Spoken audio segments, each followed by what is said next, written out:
Chamado de Novembro Laranja, este mês é o mês de combate à surdez e de conscientização sobre zumbido. A fonoaudióloga Melissa Camargo, especialista em audiologia e voz, está em Santa Cruz do Sul para conversar com a gente. Olá, Melissa. Olá, bom dia. Melissa, quero agradecer a tua dedicação, teu tempo, para falar um pouquinho de causas, consequências e também sobre tratamentos. Muito bem. Gabriela, o que eu posso estar falando para as pessoas é que o zumbido aqui no Brasil afeta 28 milhões de brasileiros.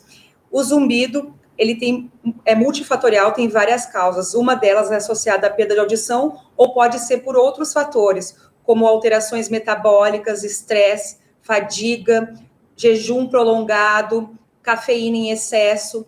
Então, é importante que investigue para evitar esse problema. É um sintoma, né? Então, a questão de estar investigando para ver da onde que decorreu esse zumbido. Esse zumbido pode ter vários tons, geralmente o que mais irrita são tons mais agudos, como um apito, a cigarra, mas pode ter, por exemplo, um som de cachoeira, pode ter um som de uma televisão fora de sintonia. Então, é um som que geralmente é contínuo, é diferente de estar escutando uma cachoeira e sair daquele lugar, como uma pessoa que tem sempre aquele som consigo. E geralmente é percebido em sons com silêncio, que é mais nítido, mais perceptível. Como que a nossa audição ela funciona? A audição é um dos nossos sentidos, então ela é importante que tem sons ao nosso redor o tempo todo.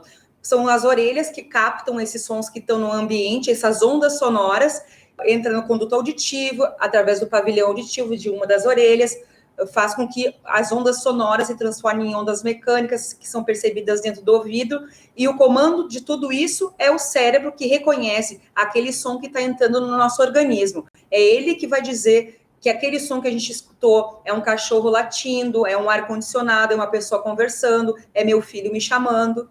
Nesse mês de novembro é o mês de conscientização do zumbido e também, aí o mês de combate à surdez. Como combater a surdez? Combater a surdez, então, hoje em dia tem também vários fatores que estão associados à surdez. Então, eu gosto de reforçar a questão do ruído. Hoje em dia, fones de ouvido são um dos maiores vilões. Não é o fator de estar escutando o fone de ouvido, é o volume que tu está escutando aquele som e o tempo que tu está exposto àquele som. Tanto de equipamentos sonoros, como em indústrias também. Tem máquinas que são muito ruidosas, tem que estar tendo cuidado, tanto no ambiente quanto uma proteção individual. Por exemplo, na indústria, músicos usam protetores de ouvido, o plug ou a concha para estar se protegendo. É essa forma de proteção individual. Quando temos um som muito forte, é importante também, a gente pode estar se afastando daquele som ou baixando o volume daquele som também. Outros fatores que podem causar surdez, alguma alteração hereditária, que também pode interferir, produtos ototóxicos, a questão de dificuldade no nascimento também pode haver alguma perda de audição relacionada durante complicações no parto. Então, também são vários fatores, alterações metabólicas, isso tudo pode interferir a audição da gente. E um dos sintomas que pode se manifestar é o zumbido, que 10 de novembro foi o Dia Nacional de Combate à Surdez, e dia 11 de novembro é o Dia de Conscientização do Zumbido, que é um dos sintomas relacionados à perda de audição. O zumbido seria um sinal de que a pessoa tem algum tipo de problema. É um dos sintomas. Muitas pessoas acham que a pessoa está escutando aquele zumbido que ela está escutando, mas não, é individual. A pessoa percebe esse zumbido, é um sintoma, e geralmente ela começa a perceber no silêncio, quando não tem sons competitivos ao redor. Ela percebe, se manifesta mais presente no silêncio. Então, é um dos sintomas. Então, o que acontece? A gente tem células auditivas dentro das nossas orelhas, a gente tem número de 2, então tem células auditivas. Então, por algum motivo, essas células auditivas morrem. Uma vez que elas morrem, não tem como recuperar elas. O importante, por isso, então, é a questão de alertar a população para estar cuidando da audição. Uma vez que essas células auditivas morrem, pode ser também relacionado ao envelhecimento, que também células auditivas morrem com envelhecimento, como a pele da gente envelhece, a visão envelhece, a voz da gente envelhece. Essas células auditivas morrendo, as outras começam a trabalhar aceleradas para compensar aquelas que morreram de alguma forma. e isso pode desencadear o zumbido, esse apito, esse som contínuo, pulsátil. Então, é importante investigar, porque tem tratamento tanto para a questão de perda de audição, como para o zumbido também. Só que tem que investigar cada caso, que é casos individuais. A partir de que idade é normal a gente identificar a perda auditiva? Então, hoje em dia, é obrigatório, um dos testes obrigatórios quando a gente nasce é o teste da orelhinha. Então, quanto antes a gente percebe, encontra que a pessoa tem alteração auditiva, tem como estar fazendo o tratamento o quanto antes, para evitar problemas como dificuldade de linguagem, a questão de dificuldade na escola, evitar a depressão. Hoje em dia, a gente sabe que pessoas mais velhas, 50% da população pode até ter relacionado demência em função de perda de audição, por ter a questão do isolamento social, ansiedade, então dificuldade na comunicação, isso pode até causar demência também, uma vez que não tratada. Então, quanto antes se vê o problema, melhor. E tem recursos para isso. Os recursos que a gente tem são os aparelhos de audição, aparelhos de surdez, ou em casos de perda de audição profunda, tem os implantes cocleares também, em casos específicos. O nosso ouvido, ele produz a cera. Quando que a gente sabe que a produção de cera ela não está dentro do normal, dentro do esperado? Então, assim, a orientação que eu gosto de dar para as pessoas, isso é bem legal que tu comentou, a cera do nosso organismo não é sujeira, é uma proteção do ouvido. Ela protege contra a entrada de insetos, protege contra as mudanças de temperatura, ela é uma proteção do ouvido dessa região que é muito sensível. A orientação é sempre só limpar até onde o dedo alcança, por fora. Limpar e coçar só por fora, para não, com algum objeto, como caneta, cotonete, grampo, empurrar essa cera para dentro. Essa cera em excesso pode ocasionar vários problemas, como infecção de ouvido, que é as otites, pode também ocasionar até o próprio zumbido por obstrução do conduto auditivo.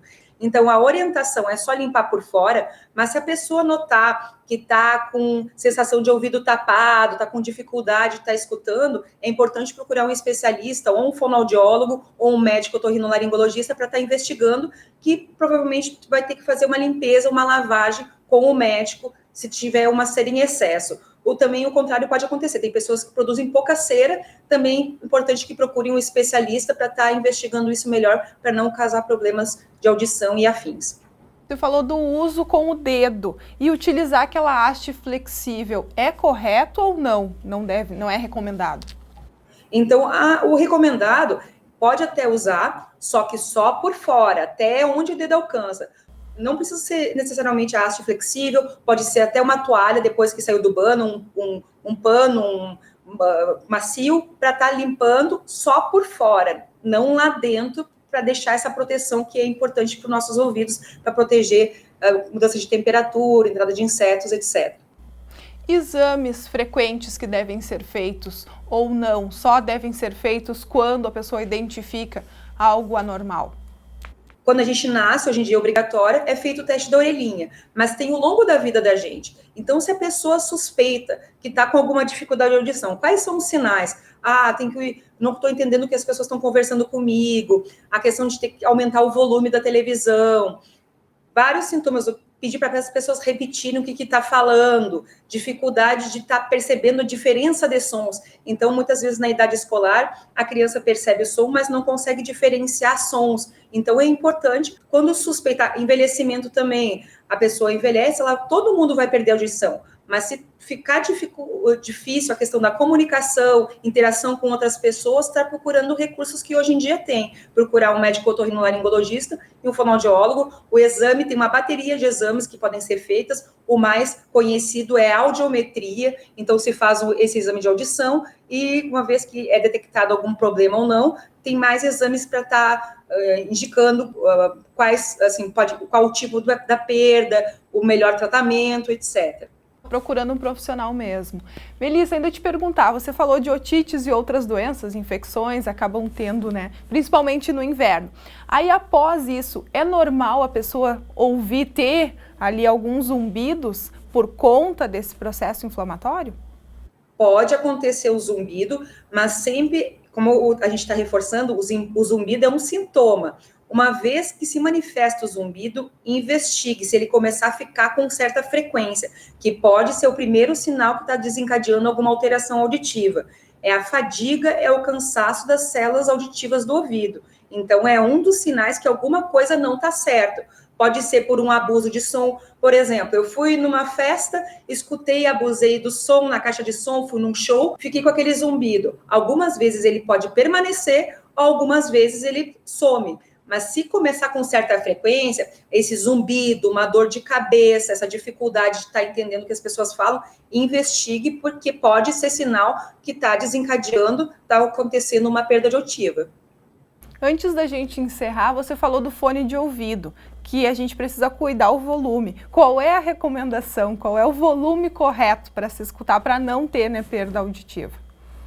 Então, hoje em dia, esses equipamentos sonoros estão cada vez mais potentes. Eu sempre falo para as pessoas, não precisam deixar de escutar o som, e indiferente do estilo musical, pode ser rock, pode ser música clássica, pode ser sertanejo, pode ser funk, é indiferente o estilo musical. A questão é o volume que tu está escutando e o tempo que tu está exposto àquele som. A unidade de medida do som se chama decibéis, ou também conhecido como decibéis. Então, quanto mais decibéis, menos tempo eu posso ficar exposto a esse som. Por exemplo, foi feito, tem médias de sons. Foi feito que uma média de som dos fones de ouvido hoje entre os jovens é de em torno de 100 decibéis. Esses 100 decibéis eu posso escutar só 15 minutos para não afetar a minha audição com uma perda de audição definitiva. Então, o que eu posso fazer? Hoje, os aparelhos de celulares, eles avisam, quando eu estou escutando o fone de ouvido, tem um sinal ali. A partir daquele volume, vai prejudicar a sua audição. E também recomendam não passar daquele sinal, ou também recomendo que não passe da metade do volume do celular para estar escutando, para não afetar a tua audição. Então, é o tempo que tu está escutando aquele som e o volume que tu está escutando que pode prejudicar a tua audição. Melissa, quero agradecer a tua participação, dizer também que eu acho que é importante, claro que estamos no Novembro Laranja, mas essas orientações elas são válidas durante todo o ano. A conscientização, o alerta de todas as pessoas, o cuidado com os seus próprios, né, sentidos aí.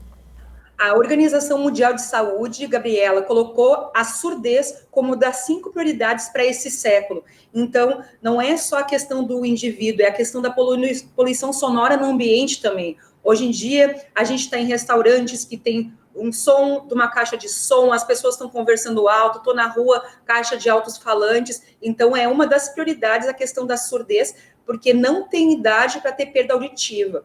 Hoje em dia, cada vez mais os jovens com perda de audição. Tem o processo de envelhecimento, que todo mundo vai envelhecer a audição, mas hoje em dia, cada vez mais os jovens com problema de audição em função desses equipamentos sonoros, sons no ambiente, etc. Então, o importante do alerta, que é sempre importante prevenir e evitar problemas, que esse é o nosso intuito dessas conscientizações, como, por exemplo, essa ação do Novembro Laranja, que é o de conscientização do zumbido e reforço de surdez também. Agradeço você ter parado um pouquinho aí com seus atendimentos no consultório em Santa Cruz do Sul para poder conversar com a gente e alertar. Muito, muito obrigada, Melissa. Eu que agradeço a oportunidade. Procurem especialistas quando suspeitarem de zumbido, que está se manifestando com frequência, a questão da audição também, dificuldade de estar entendendo, a questão da leitura, uma criança que começa a falar mais tardiamente. Procurem para evitar problemas maiores na linguagem, na comunicação e na qualidade de vida de vocês, pessoal. Obrigada pela oportunidade. Procurem um médico otorrinolaringologista ou fonoaudiólogo quando necessário. Bom trabalho por aí. Obrigada, Melissa. A Melissa ela é especialista em audiologia e voz e é fonoaudióloga, ela atende em Santa Cruz do Sul, conversou com a gente à distância. Eu volto com você.